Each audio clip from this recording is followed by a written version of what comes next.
우리는 미지의 곳으로부터 이 세상에 오게 되었고 자연히 생의 근원과 목적에 관해 의아해하지 않을 수 없다. 우리는 창조주에 관해 듣고 책을 통해 읽었지만 그와 만날 수 있는 길을 알지 못한다. 우리는 단지 전 우주는 그의 지혜를 묘사하고 있다는 것만 알고 있다. 시계 조립공의 조그만 시계에 관해 복잡한 작업은 우리의 찬사를 불러일으키고 공장에 엄청나게 복잡한 기계들이 우리를 놀라게 하는 것과 같이 우리가 자연의 경이로움을 볼 때 그들 뒤에 가려진 지혜의 두려움조차 느끼게 된다. 우리는 이렇게 자문해 본다. 누가 이꽃을 살아있는 형태로 만들었으며 태양까지 이르도록 했는가? 꽃의 향기와 아름다움은 언제부터 생겼는가? 꽃잎은 어찌 그렇게 완벽하게 이루어졌고 색깔은 얼마나 사랑스러운가? 밤에는 우리 주위에 흐르는 별빛과 달빛이 하늘에 떠있는 모든 천체를 인도하는 지혜에 관해 숙고하게 한다. 부드러운 달빛은 은혜로운 지혜로 우리가 밤에 휴식을 취하도록 암시해준다. 다시 태양이 떠올라 그의 밝은 빛은 우리 주위의 모습을 분명하고 정직하게 보이도록 해주고 우리가 해야 할 일에 대한 의문을 바로 볼 수 있도록 해준다. 우리가 병이 났을 때 의학적 치료를 받기 위해 의사를 찾아갈 수 있다. 그러나 어느 때는 할 수 없는 때도 있다. 그때 우리는 다른 방도, 즉 우리의 육체, 마음, 영혼을 만든 영적인 힘을 찾게 된다. 물질적, 정신적, 영적 어려움이 우리를 에워싸고 있을 때 우리는 인간 생명의 힘이 물리적인 세상에서 어느 정도 한계가 있는 것인지 알 수 있다. 우리의 노력은 재정적인 안정이나 건강을 얻으려는 데 있을 뿐만 아니라 인생의 참된 의미를 찾는 데 있어야만 한다. 그렇다면 그 모든 것이 무엇이란 말인가? 영혼의 힘은 각 개인의 내부에 있으며 의문이라면 다만 그것을 어떻게 발전시키냐는 것이다. 여러분이 신과의 영적 경험으로 만들어진 나의 과제를 공부한다면 여러분이 찾고 있는 대상을 발견하는 문턱에 들어설 것이다.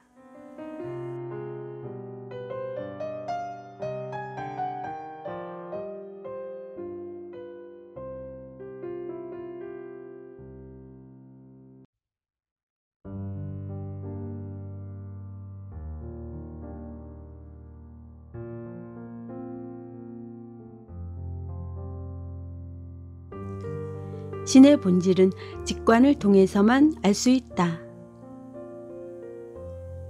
우리가 적절하게 정신을 사용하면 마음과 지능의 저편에서 신이 어떻게 존재하고 있는가를 이해할 수 있고 영혼의 직관력을 통해 그의 참다운 본질을 어떻게 느낄 수 있는가를 이해하게 된다.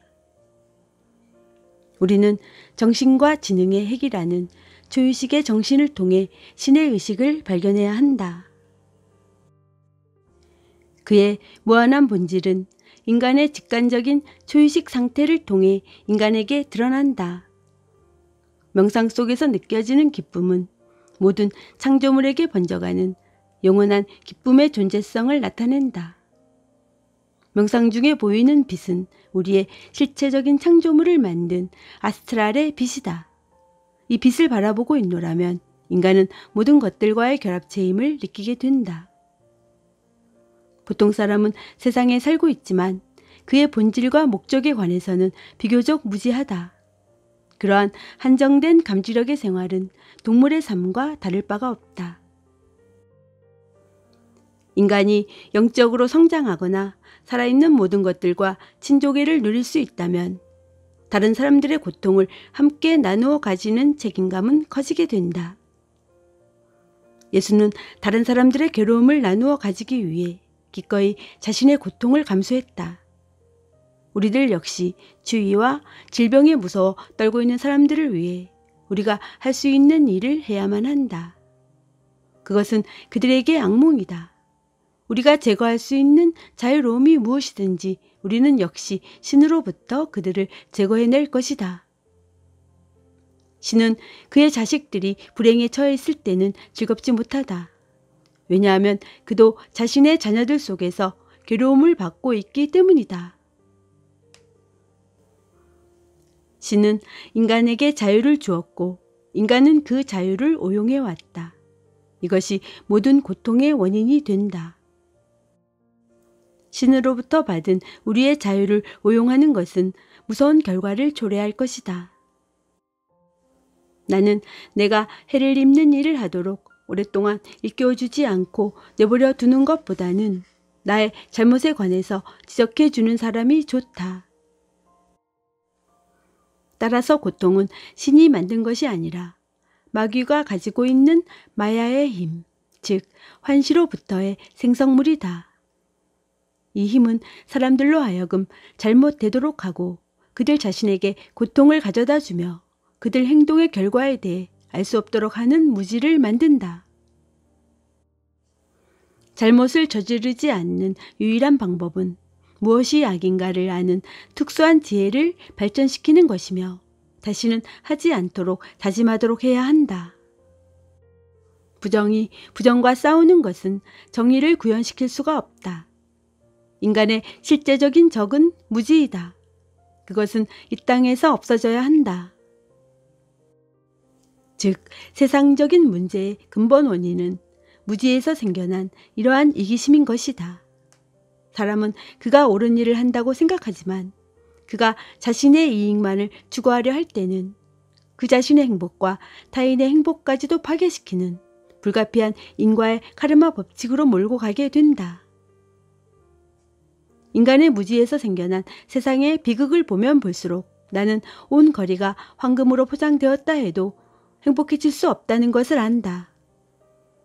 행복은 타인을 행복하게 하며 타인에게 기쁨을 주기 위해 자신의 이익을 저버리는 데 있다.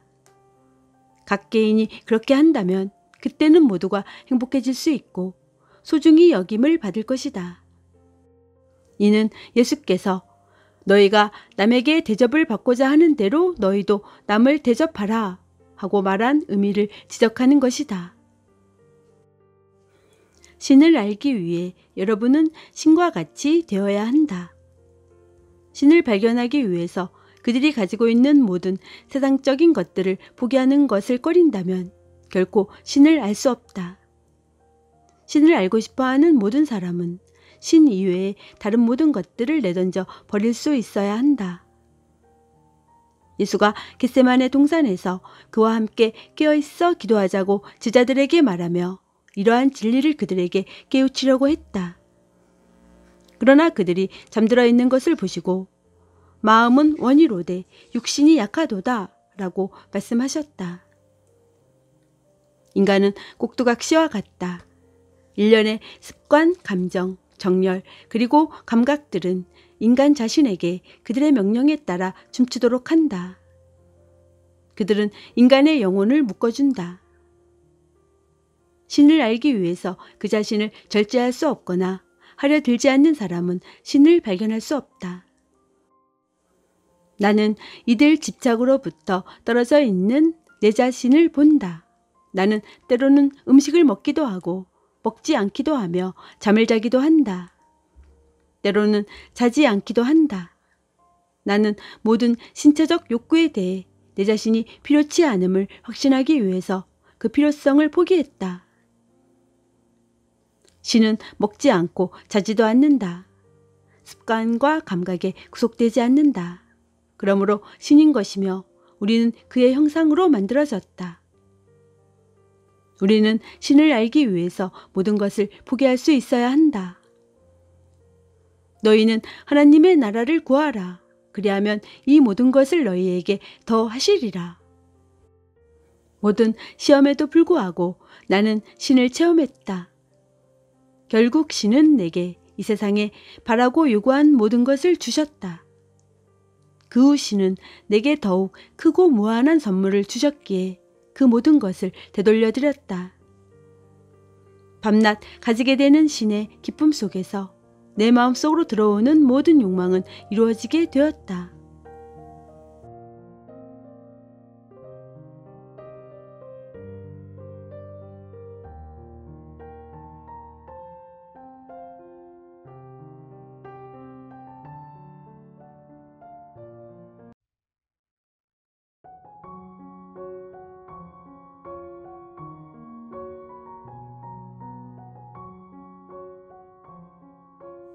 신과의 합의를 통해 인생이 꿈이라는 것을 알자.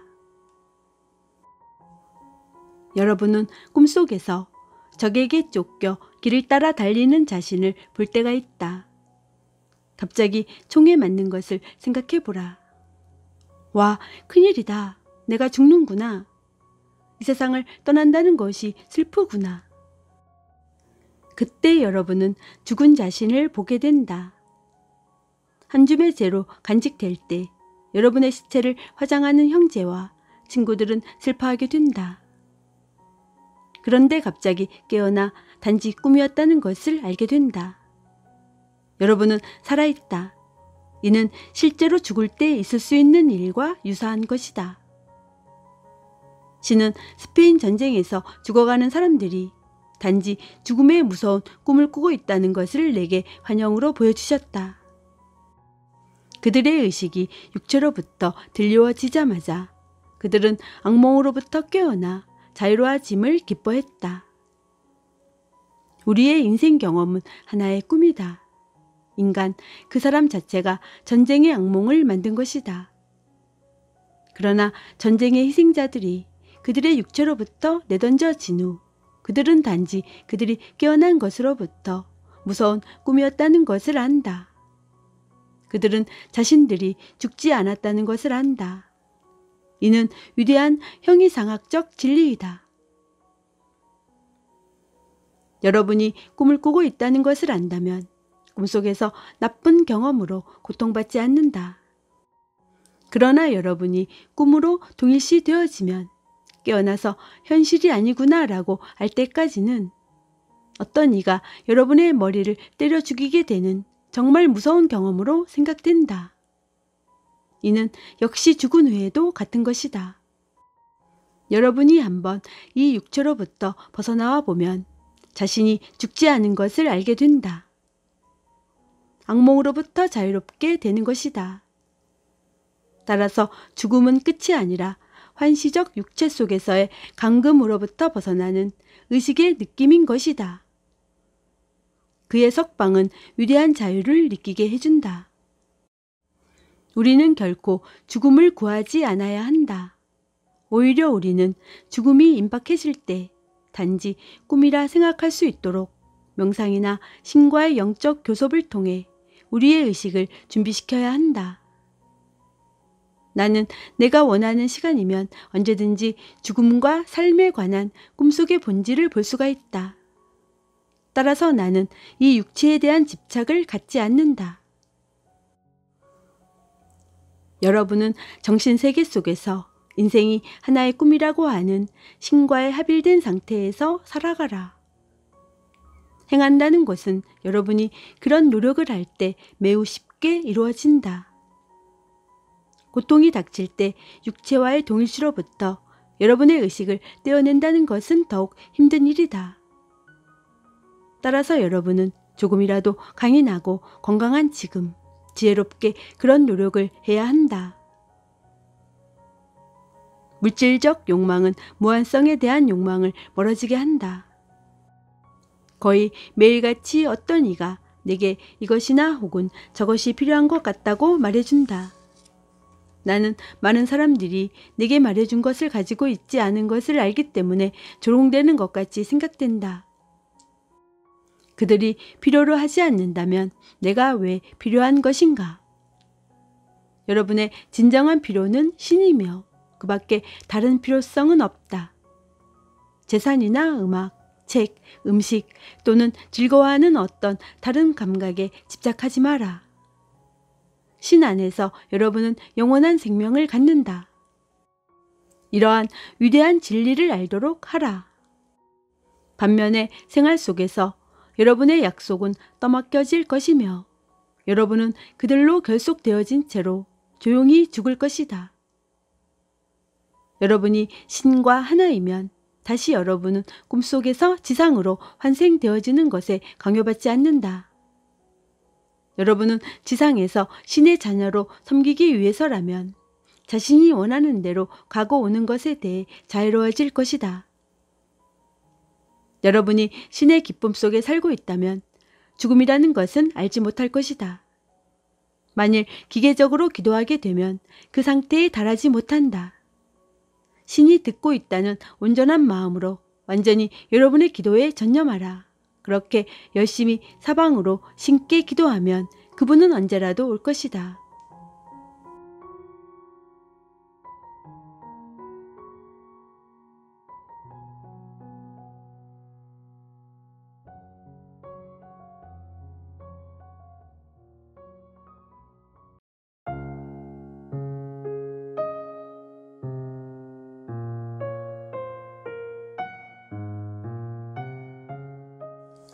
신은 진실로 그분을 원하는 사람에게 온다. 하느님을 속일 수 없다. 왜냐하면 그분은 여러분의 생각 바로 뒤에 앉아 있으며 여러분이 무엇을 생각하고 있는지, 무엇을 바라고 있는지 알고 있기 때문이다. 여러분이 만일 마음속에서 진정으로 세상적인 일을 무시해버리고 신과의 내부적인 교섭을 추구한다면 그분은 여러분에게 올 것이다. 그러나 여러분은 진정한 자신만을 그분이 원하고 있고 그 밖의 것은 원치 않음을 알아야 한다. 한번 여러분의 마음속에 그분에 대한 욕망이 확립되면 그분은 틀림없이 온다. 살기 위해 유일한 것은 신과의 접촉, 즉 신과의 영적 교섭이다.